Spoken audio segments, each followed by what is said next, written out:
Today I took the trip down to the Moorabbin Air Museum, located in the southeast of Melbourne. Located on site at Moorabbin Airport, the museum boasts a large collection of aircraft and related artefacts, all telling the story of aviation in Australia. Nearly everything on display has some link to the aviation history of Australia. What's on display is only part of what the museum actually has in its collection, which much under restoration, in storage, or in some cases on loan. The museum traces its history back to 1962, when a group titled the Australian Aircraft Restoration Group was formed from volunteers of the Aviation Historical Society of Australia. The group was formed with the intention of saving a DAP Beaufighter that faced being scrapped. Since then, the museum has grown significantly and offers an intensive and unique insight into Australian aviation history.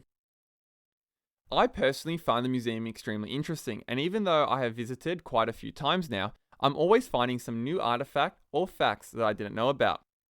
Another really good feature is the ability to sit in and explore some of the aircraft on display. For this video, I would like to focus on one object in the museum's collection, an object that may be the museum's biggest mystery.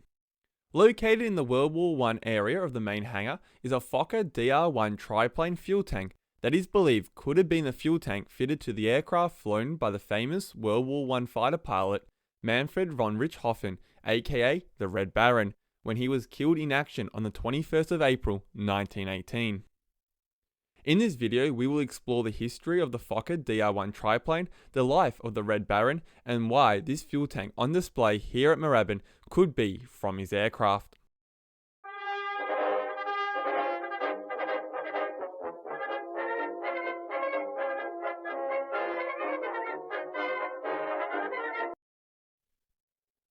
The Fokker Dr.I was a German triplane from the First World War. In early 1917, the British introduced their newest fighter, the Sopwith triplane, to the Western Front, in which it proved to be an extremely effective fighter. Thus, the German High Command requested that they too needed a triplane. During April 1917, Dutch aircraft designer Anthony Fokker, whose previous designs had been successfully used by the Germans, visited Jakobstaffel 11, where he was informed and shown a captured example of the new British triplane. He also had the chance to view the triplane in action from a forward observation post. He took the information back with him to his factory, where he instructed his chief designer, Richard Platt, to design such a triplane. The eventual result was a Fokker Dr.I dry-decker, made of steel tubing covered in aircraft dope canvas, powered by a 110 horsepower Leron rotary engine, and armed with twin 9.92mm machine guns that fired through the propeller.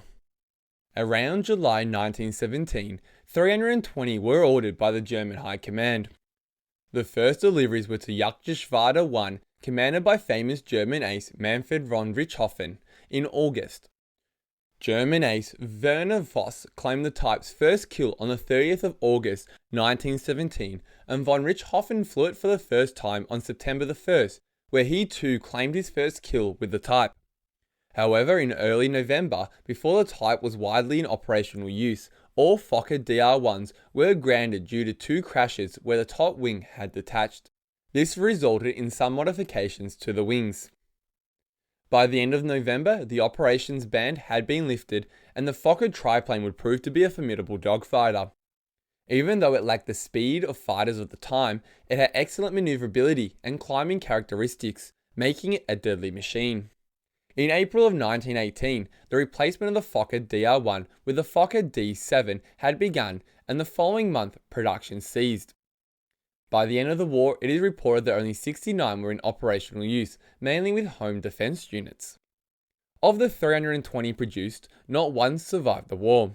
However, original parts from Fokker triplanes do exist, such as the fuel tank here on display at the Moorabbin Air Museum. Manfred von Richthofen, post-war nicknamed the Red Baron by the British, was a top fighter ace of the First World War, credited with some 80 victories before his death.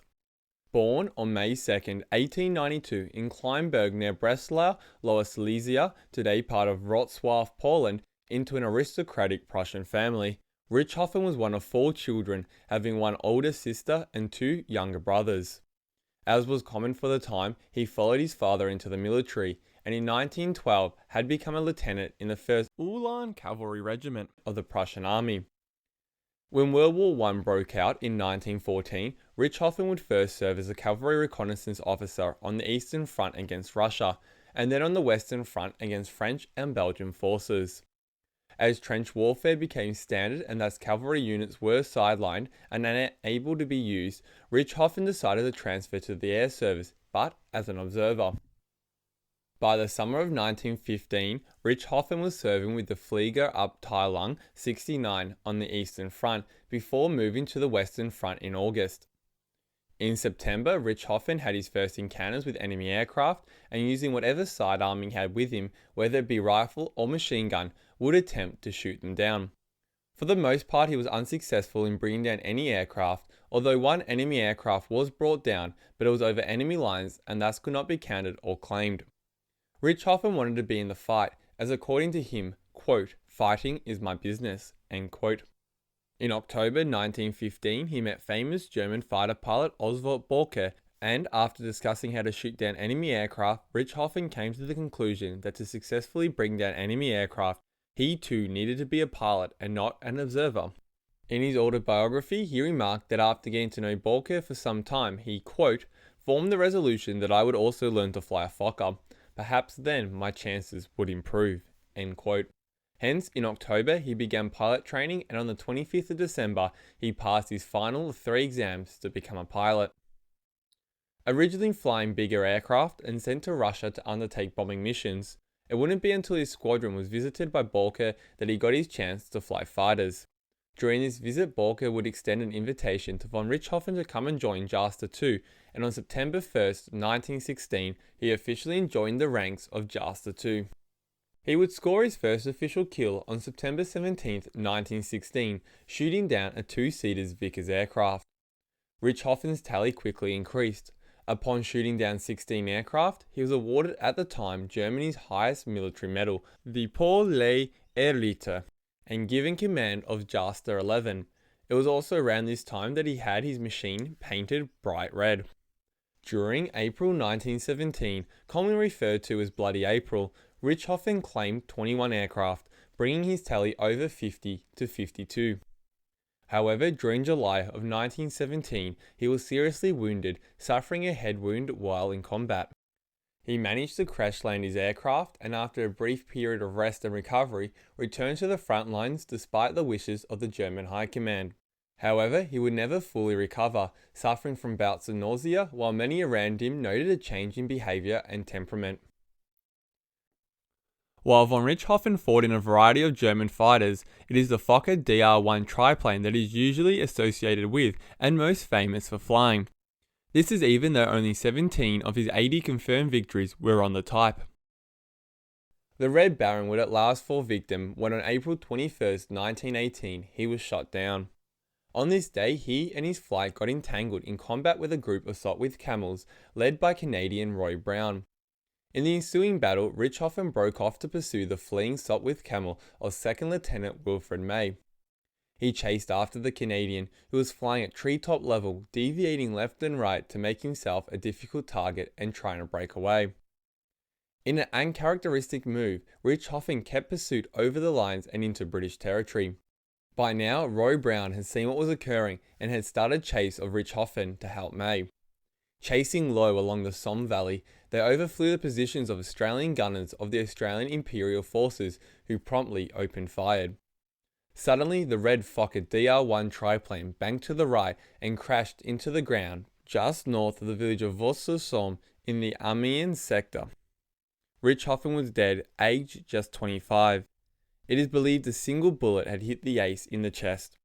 Originally, the kill was credited to Roy Brown, who was flying behind Richthofen. However, in the decades since, significant research has suggested that it was an Australian gunner on the ground that brought Richthofen down. Richthofen was credited with 80 kills, making him the highest scoring ace of the First World War. Richthofen's body was collected by Australian soldiers, and the following day he was buried with full military honours by Commonwealth soldiers. His aircraft was quickly dismantled by souvenir hunters, leaving a shell of an aircraft. Some parts are known to have ended up in museums, such as the engine and machine guns are housed by the Imperial War Museum, while the Australian War Memorial has the control column from the downed aircraft. And that brings us to the fuel tank on display here at Moorabbin. The museum has very little information on it. It was donated to the museum in the 1980s by a family whose relative had been in possession of it before passing away. The donation came with very little information, and in recent times, attempts to track down the family who donated it have been unsuccessful. It is the only known fuel tank from a Fokker Dr.I in existence today, although it is unknown if it is from Richthofen's aircraft. However, considering that Richthofen's aircraft crashed in an Australian sector on the Western Front, and it was said to have been stripped for souvenirs very quickly, perhaps it could be. In a 2017 interview with The Age newspaper, chairman of the museum Ashley Briggs questioned, quote, "Why would an Australian serviceman go to so much trouble to bring back such a massive souvenir to this country if it wasn't significant?" End quote. If this mystery will ever be solved, it is unlikely. However, evidence would suggest that there is a very good chance that this is the fuel tank from the Fokker Dr.I flown by the Red Baron on that fateful day in April 1918.